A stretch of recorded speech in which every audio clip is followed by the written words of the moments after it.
읽도록 하겠습니다. 대제사장이 들고 일어났다.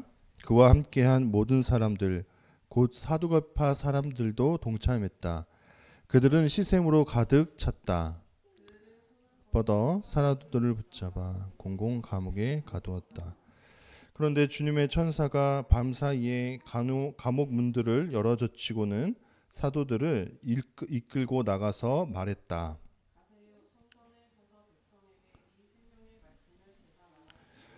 이 말을 듣고서 사도들이 해 뜰 역에 성전으로 들어가서 가르치기 시작했다.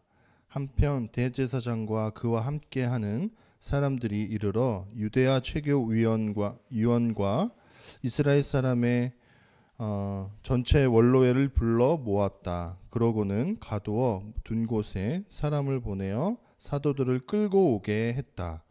아랫사람들이 도착해서 보니 사도들이 감옥에 없었다. 그들이 되돌아와서 보고했다. 가두어둔 곳은 아주 굳게 닫혀 있고 지키는 사람들도 문 앞에 서 있는 것을 보았습니다. 그런데 문을 열어 보았더니 안에는 아무도 없었습니다. 이런 말을 들었을 때 성전 치안 책임자와 대제사장들은 사도들 일을 두고 이 일이 어떻게 된 일인지 어리둥절해했다. 어떤 사람이 그들에게 다다라 알렸다. 보십시오. 어르신들께서 감옥에 가두어 두었던 사람들이 성전에 서서 백성을 가르치고 있습니다. 그때 성전 치안 책임자가 아랫사람들과 함께 나가서 사도들을 끌어왔다. 그러나 억지로 그렇게 하지는 못했다. 백성에게 돌로 침을 당할까봐 백성을 두려워하고 있었던 것이다. 아멘. 네, 우리 계속해서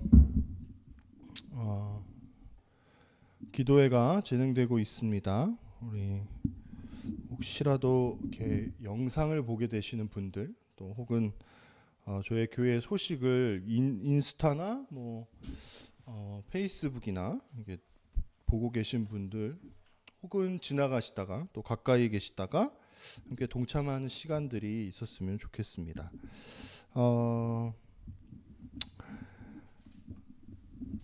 네, 함께 말씀을 나누겠습니다. 오늘 우리가 사도행전에서 만나는 이 사건, 이 이야기들은 어쨌든 유대교회에서부터 이제 파생되어져서 나온 어떤 한 움직임입니다. 그것이 예수 그리스도라는 그 유대의 청년 한 사람으로 인해서, 그들의 입장에서는 청년이죠, 로부터 시작한 일이고, 그리고 그것이 사도들에게까지 전파가 되어져서 지금 어떠한 운동, 어떤 움직임이 일어나고 있습니다. 그런데 이 움직임은요, 이 사도들이 이렇게 실행하는 이것은요, 지금 이 현 시점에서는요, 딱히 뭐라고 이름이 붙여질 만한 것이 없을 정도로 그런 어떤 사람들에게 주목받거나 막 세가 엄청나게 강하거나 한 그런 운동은 아니었습니다. 그러니까 요즘 우리가 기도회나 저희 공간에 이름을 짓는 거나 이런 이름을 짓는 것부터 되게 사실 난항이거든요. 뭐라고 해도 좀 불려지면 좋겠는데 그게 꼭 뭐라고 불려져야 될지도 잘 모르겠는 상황. 예. 그래서 굉장히 황당한 이름들도 사실은 나오고 있고요. 간혹 던져지는 말들이 모두 어떻게 하지? 이런 어떤 분위기로 지금 진행되고 있습니다. 그래서 아직도 저희 공간의 이름 아직 정하지 못하고 있습니다. 왜냐하면 공간의 이름을 정하려고 하는 것은 이 지역의 청소년들에게 저희가 좀 어떤 편하게 왔다 갔다 하면서 쉬고 라면도 끓여 먹고 하고 그럴 공간으로 만들고 싶은데, 어떤 교회라고 불려지면 내가 교회를 다니지 않는데 거기에 공간에 가고 싶지 못 갈 수가 없을 거다라고 생각하게 되잖아요. 그래서 저희가 누구라도 편하게 부를 수 있는 이름으로 이름을 지으려고 하거든요.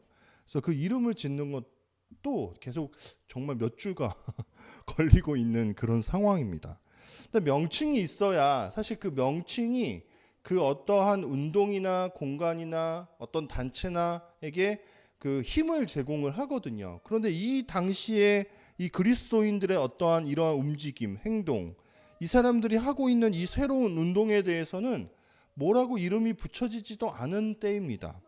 다만 나중에 이 움직임이 어떻게 불려지기 시작하냐면 나중에 그리스도인이야 라고 불려지는 어떤 때가 옵니다. 그리스도를 따르는 사람, 그리스도의 도를 따르는 사람들이라는 뜻이죠. 지금은 그런 때입니다. 그러니까 힘이 없을 거고 당연히 어떤 다수의 폭력에 의해서, 횡포에 의해서 제압이 당할 수도 있는 그러한 미약한 움직임일 수밖에 없죠. 근데 우리가 여기서 한 가지를 좀 짚고 넘어가 보아야 할 것이 있습니다. 우리가 너무 다수의 원칙에 많이 익숙합니다. 많은 단체가, 많은 사람들이 추구하는 것, 많은 사람들이 사랑하는 것, 그리고 많은 사람들이 옳다고 여기는 것, 그것들만 우리가 약간 항상 옳다고 생각하게 되는 그런 경향들이 약간 우리 가운데는 팽배합니다. 그렇지 않나요? 아무래도 대부분이 그렇게 얘기하니 모두가 그래도 그 정도는 해야 한다고 생각해, 뭐 이런 이야기들을 우리가 하지 않습니까? 그래서 다수가 좋아하는 상품, 다수가 사랑하는 어떠한 사람, 다수가 살아가는 어떤 방식, 그런 것들이 옳은 양 우리가 찬양하고 있다라는 거예요. 하지만 그것이 때로는 착각일 때가 있습니다. 왜냐하면 오늘 우리가 사도행전을 읽어보니까 지금 다수가 따라가는 유대교의 힘이 있고 거기가 하나님의 뜻을 따라가서 살아가는 것이 아니라 오히려 지금 이름도 없고 운동도 어떤 움직임인지도 모르고, 그리고 도대체 이 사람들이 왜 이렇게 하는지에 대해서도 제대로 된 정보가 없는 이때 이 사람들이 어떻냐면 하나님의 뜻에 더 알맞게 올바르게 맞춰져서 살아가고 있기 때문입니다. 항상 다수가 옳다면 여러분 우리는 정말 미친 짓을 하고 있는지도 모릅니다. 대형 집회를 가야 됩니다. 많은 사람이 모여있는 금요기도회 같은 것이 항상 은혜로워야 합니다. 근데 저는 제 개인적으로 어떤 대형 집회에서 크게 허무감을 느꼈던 적이 있습니다. 때는 2007년 1907 평양 대부흥운동 100주년 기념해 갖고 전국에 있는 기독교들이 되게 시끌벅적했던 적이 있었습니다. 그때 한번 제가 어떤 집회를 참여했는데 이게 집회 시간이요 저녁 9시부터 그 다음날 6시까지였습니다. 9시간을 하는 거예요.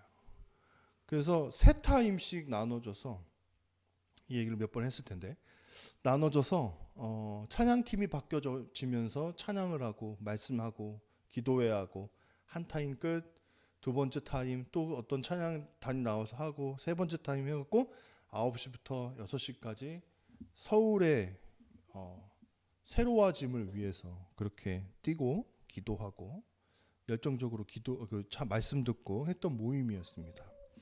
그렇게 그 주일에서부터 딱 월요일로 넘어가는 그 9시간의 집회를 마치고 제가 집에로 들어와서요 뻗어서 잠들었습니다. 근데요 제가 약간 너무 허무한 거예요. 왜일까요? 제가 알바를 못 갔습니다. 너무 피곤하잖아요. 월요일날 알바를 제가 다녔었거든요. 월요일부터는 기독교 백화점에서 제가 알바를 했던 것으로 기억하는데 못 갔어요. 그리고 예고도 하지 않고 그 알바에 못 갔다라고 하는 그 자괴감, 그리고 그 집회를 마친 후에 저는 결국 그냥 일상으로 돌아와서 쓰러져 잘 수밖에 없는 나약함을 가진 나, 또 금방 바뀔 수밖에 없는, 또 변할 수밖에 없는, 또 쉽게 넘어질 수밖에 없는 제 자신을 보면서 너무 허무했다라는 겁니다. 그래서 제가 그 이후로 정말 거의 아주 오랜 기간 동안은 한 3년 4년이 넘게는 대형 집회 같은 데 간 적이 한 번도 없었습니다. 그리고 오히려 어떤 작은 모임, 작은 집회 이런 것들을 만들어서 작은 성경 공부 이런 것들을 막 만들어서 사역하곤 했었습니다. 그래서 그때를 생각하면 지금 저희가 이런 작은 교회를 개척해서 시작하는 것도 그때의 깨달음의 어떤 그 일맥하는 것은 아닌가 하는 생각을 하게 됩니다. 여러분, 처음부터 다수였던 사람들은 없습니다. 처음부터 강자였던 사람도 없고 처음부터 부자였던 사람도 없습니다. 스토브리그라는 드라마에 남궁민이 역할한 백승수 단장이요, 자기를 계속해서 끊임없이 그 견제하고 간섭하고 태클을 거는 권경민 사장에게 이런 말을 합니다. 어떤 사람은 삼루에서 태어났는데 자신이 삼루타를 쳤다고 생각한다라는 거예요. 그건 굉장히 큰 착각이라는 거예요. 뭐 그럴 수는 있는데 그것이 마치 자기가 홀로 이루어낸 업적인 양 생각하는 그러한 꼴은 조금 보기가 힘들다라는 이야기를 하는 장면이 떠올랐습니다. 다수가 아닌데 다수가라는 착각, 주류가 아닌데 주류라는 착각을 하는 꼴이 바로 그런 거죠. 여러분, 유대인들이 세상의 전부입니까? 아닙니다. 팔레스타인 땅은요, 정말 그 팔레스타인 가운데 있는 그 뭐 이스라엘이나 무슨 뭐 팔레스타인이나 이런 몇몇 나라들은요, 되게 그 역사 가운데서 계속 무시당합니다. 왜요? 그 세가 정말로 약하기 때문입니다.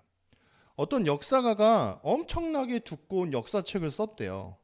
그런데 그 두꺼운 역사책에 다뤄진 내용은 다 유럽, 이집트, 여기 메소포타미아에 있는 뭐 이란이나 이라크 같은 지금의 나라, 이 나라들의 역사를 다루느라 이스라엘이라는 나라의 역사는 딱 한 줄로밖에 쓸 수가 없었대요.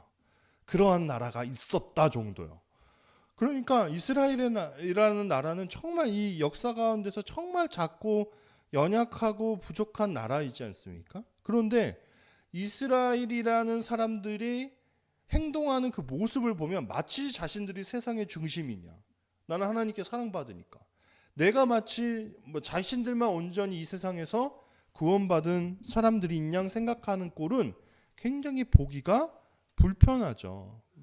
왜일까요? 자기들은 다수가 아닌데 다수인 척, 자신들은 그 역사 가운데 주류가 아닌데 주류인 척 하는 이유가 무엇입니까?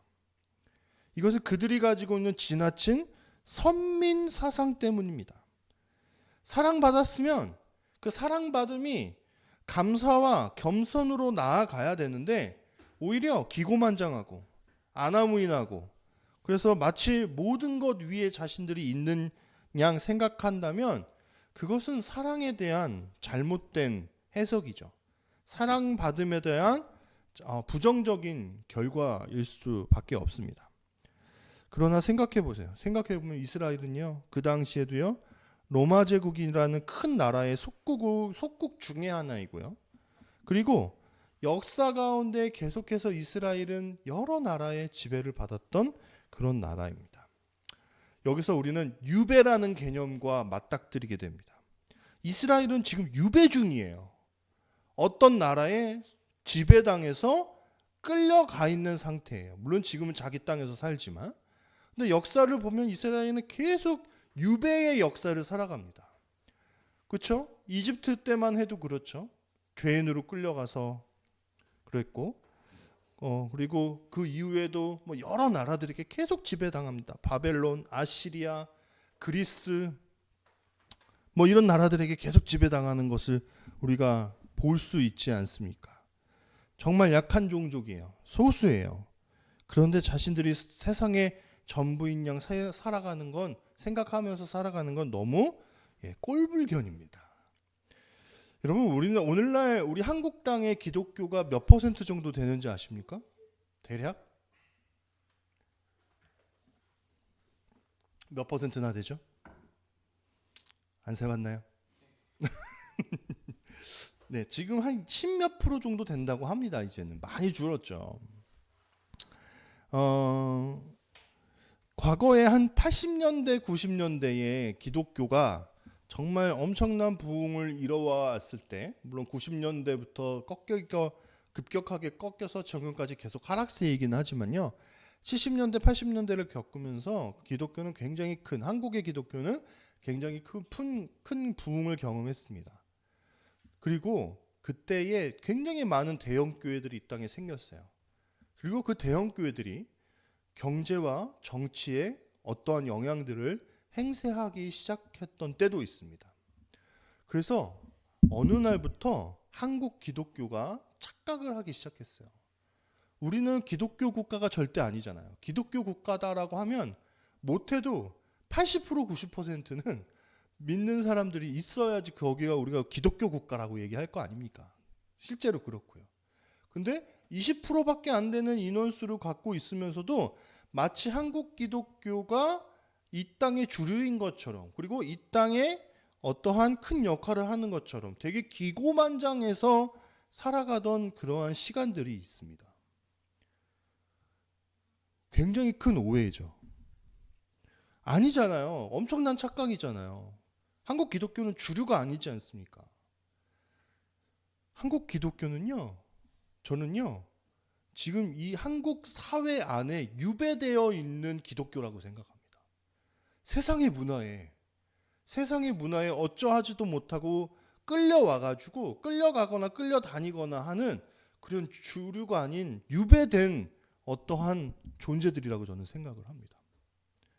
왜냐면 이게 꼭 저만의 생각은 아니거든요. 왜냐면 유럽과 미국과 같은 그러한 기독교 국가들 안에도 이제는 어떠한 일들이 일어나기 시작했냐면 역전되어져서 기독교의 가치가 점점 변방으로 쇠락하게 가고 있습니다. 리비치라는 사람이 쓴 유배된 교회에 이런 글이 나옵니다. 제가 한번 읽어보죠. 바로 이것이 후기 기독교 시대의 삶의 현실이다. 한때는 교회가 서구 세계에서 제국의 다양한 형태들을 규정하는 것을 도왔으나 이젠 그것의 영향력은 줄어들었다. 현대 문화 속에는 이전의 믿음과 삶의 방식 그리고 여러 세대 동안 세계의 특징을 이뤄왔으나 이제는 더는 그렇지 않은 관습들에 대한 해체가 이루어지고 있다. 새로운 문화, 사회적 현실 안에서 자기들에게 맞는 자리를 찾아가도록 압박한다. 그러니까 여러분 착각해서는 안 된다라는 거예요. 유배 신학의 반대는요, 지배 신학입니다. 어떤 얘기를 하냐면 이산지를 내게 주소서 같은 겁니다. 이 세상을 마치 기독교의 복음으로 어떤 가치로 정복해 나가는 것처럼 생각하는 것. 점점 더 큰 교회들이 계속 많아지면 마치 이 세상이 다 기독교 국가가 될 것처럼 생각하는 사조가 한국 땅 안에 굉장히 팽배합니다. 지배 신학입니다. 그런데 그 반대는 뭐예요? 유배 신학이에요. 우리는 종속되어 있고 그리고 찌그러져 있고 약간 약자로 존재하는 유배자들이라는 거예요. 그래서 그 유배 신학에 따르는 사람들은 어떤 생각을 하게 되냐면 이젠 우리 현실에 맞는 우리의 자리를 찾아갈 필요가 있다라고 우리는 계속 압박받는다라는 겁니다. 우리는 유배된 상태임을 인정해야 됩니다. 우리는 이 세상의 주류가 아닙니다. 우리가 어떤 크리스텐덤 안에 갇혀서 우리끼리 찬양하고, 그래서 여러분 크리스텐덤은 참 위험합니다.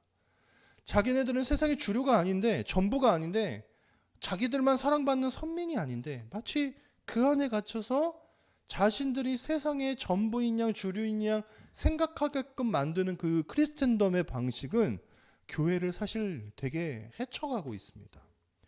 우리는 세상 속에 유배된 사람들입니다. 눈치 보고요. 어떻게 할지 몰라서 전전긍긍하고요. 무엇을 할까, 무엇을 하지 않을까를 눈치 보면서 살아가야 되는 유배자들임을 우리는 인정해야 됩니다. 그렇다면 우리가 어떻게 우리의 자리를 찾을까요? 유배자들의 자리는 어디일까요? 유배자들은 어떠한 모습으로 세상에서 살아가야 될까요? 여러분, 제가 여기까지 딱 얘기했을 때 어떤 생각이 드십니까? 유배자라니. 그러면 뭐 살아갈 방법이 있겠습니까? 찌그러져 있어야죠. 그렇지 않습니까? 제가 지금 우리는 유배된 사람들입니다라고 막 그렇게 강조를 했다면 우리는 찌그러져 있어야죠. 근데요, 우리가 있을 자리가 그냥 찌그러져 있는 상태가 아님을 오늘 성경에 우리가 읽은 본문의 20절에서 21절에서 얘기합니다. 우리 함께 읽어볼까요? 자, 시작. 가세요. 성전에 서서 백성에게 이 생명의 말씀을 죄다 말하세요. 이 말을 듣고서 사도들이 헷들녘에 성전으로 들어가서 가르치기 시작했다. 와, 이거는 엄청난 거예요. 주류도 아닌 소수들, 그리고 유대교 안에 지금 유배된 상태로 시작한 기독교인들, 나중에 불려지는 이름이 기독교인들이죠. 이 사람들이 있어야 할 자리는 조용히 있는 겁니다. 문제를 만들지 않는 겁니다. 찌그러져 있어야 되는 거예요, 유배된 사람들은. 그런데 그렇게 하지 말고 어떻게 하라고 얘기하냐면, 성전에 가서요, 이 생명의 말씀을, 그러니까 모든 백성에게 모든 말씀을 다 하나도 빠짐없이 가르치라고 그렇게 명령하고 있습니다. 그래서 여기서 유배된 사람들이 성전에 서서 얘기한다는 것 자체가 얼마나 큰 말도 안 되는 일인지 여러분 아십니까? 그죠? 제2 외국이니까 우리나라 사람도 아닌 사람이 국회에 가서 우리들을 왜 이렇게 멸시하고 이렇게 우리에게 차별하면서 살게 하냐고 막 당당하게 떠들어 외치는 것과 저는 비슷하다고 생각을 합니다. 그리고 그들이 전하지 말라고 했던 예수 그리스도의 이름으로 계속해서 전하는 꼴이 얼마나 큰 두려움과 압박과 공포 속에서 진행되고 있을까요? 하지만 하나님께서는 그 자리는 우리의 자리라고 이야기하십니다. 세상에 우리가 비유를 건들면 안 되지, 우리가 세상을 화나게 하면 안 되지, 그런 의미에서 우리가 어떤 눈치를 보자, 조심하자 하는 것이 아니라 정말 그들에게 전해야 될 어떠한 이야기들을 담대하게 전할 수 있는 사람으로서 우리는 세상에 보냄을 받았다라는 겁니다. 여러분, 이방인이었던 아브라함을 생각하십시오. 이 이방인이었던 아브라함은요, 갑자기 유대 땅 메소포타미아, 갈대아 우루, 그 시골 동네에서부터 어떻게 해요? 어디로 와요? 더 시골인 이스라엘 땅으로, 가나안 땅으로 넘어옵니다. 그런데 이방인이잖아요. 근데 그 이방인이 그 약속의 땅으로 와서 내 약속의 땅은 어딘가 하고 돌아다니는 꼴이 얼마나 어이가 없었겠습니까? 여러분, 노예들의 수장입니다. 모세는. 이 사람이 당당할 이유가 없습니다. 제발 우리에게 밥 한 끼만 제대로 주십시오. 제발 우리에게 쉴 수 있는 시간 조금만이라도 우리에게 허락하십시오 하고 빌빌 길어도 될까 말까 한 것이 노예들의 인생이잖아요. 근데 모세는 가서 우리를 이 이집트 땅에서 나아가서 하나님께 제사를 드릴 수 있도록 해달라라고 해서 당당하게 이야기합니다. 그 당당하게 이야기하는 것 자체, 그 그림 자체가 너무나 해학적이고요, 너무 이상합니다. 어이가 없습니다. 그렇죠? 말도 안 되는 장면이에요. 여러분, 이스라엘 땅 주변에는요, 굉장히 강국들이 많습니다. 근데 거기서 왕이 됐다고 막 전쟁을 선포하고 전쟁을 하러 다니는 다윗의 그 당당함을 우리가 바라봐야 됩니다. 이방 왕의 아내인데요, 거기에서 그냥 눈치 보면서 살아가야 되는데 자신의 민족을 구원하기 위해서 당당히 왕의 앞에 나아갔던 에스더를 생각해 보십시오. 여러분, 다니엘은요, 이게 어떤 청소년 집회 많이 하시는 강사분이 이 얘기를 하셨어요. 다니엘은요, 여러분, 교회도 없었습니다. 주일 성수도 못해요. 적국에 끌려가가지고 처음에는 학문을 연구하는 길러지는 어떤 청년들로 이렇게 살잖아요. 아무것도 아닌 존재예요. 포로줄 중에 조금 좋은 대접을 받는 사람이잖아요. 이 사람이 어떻게 믿음을 지키겠습니까? 그건 너무 불가능한 일이잖아요. 그런데 다니엘은 그곳이 마치 교회인 것처럼, 그리고 그곳이 하나님을 예배하는 터전인 것처럼 살아내는 다니엘의 모습을 보게 됩니다. 여러분, 우리는 주류는 아닙니다. 우리는 세상에서 아무런 힘이 없습니다. 그리고 우리 함께 걷는 교회도요, 굉장히 이상한 느낌으로 교회를 시작했습니다. 응원만 받았을 뿐 많은 분들은 사실 저희 교회를 기억에서 잊어버리고 있을지도 모릅니다. 하지만 하나님께서는 이 작은 교회들을 통해서 이 유배된 땅, 유배된 교회 곳에서 일들을 해나가십니다. 그것이 여태까지 성경 안에서 우리가 계속 발견했던 하나님의 방식입니다. 우리는요, 이 유배된 이 세상에서요, 살아낼 때 담대히 하나님의 말씀을 외치면서 살아가라고 그렇게 명령하십니다. 세상은 우리를 세상의 논리로 찍어 누르지만 우리는 세상의 논리에 찍어 눌림 받지 않는 그러한 삶, 하나님의 이름을 주눅들지 않고 담대하게 이야기할 수 있는 그러한 삶으로 변화되어져 가기를 간절히 바라십니다. 그것이 하나님이 세상을 사랑하는 방식이고 그 유배자 된 자들을 통해서 세상을 구원해 나가시는 하나님의 뜻이기 때문입니다. 세상에 유배되셔서 저는 여러분 너무 다행이라고 그렇게 생각합니다. 우리가 강하지 않기 때문에, 우리가 너무나 약하기 때문에, 유배된 자들이기 때문에, 때로는 비참하고 비루하게 목숨을 구걸해야 되는 그런 연약한 존재들이지만 우리 안에 그 생명의 말씀으로 인해서 우리를 강하게 하시는 하나님이 계시기 때문에 우리가 이 땅에서 주류가 아니어도, 약한 자들이어도, 그리고 때로는 노예 같고 또 정말 비루한 한 존재에 불과할지라도 재력이 없고 달란트가 없고 잘생긴 외모가 없고 뛰어난 무엇인가 학벌이 없다 할지라도 하나님은 우리를 들어서 쓰신다라는 사실을 잊지 않고 담대하게 살아내시는 저와 여러분이 되기를 간절히 소원합니다.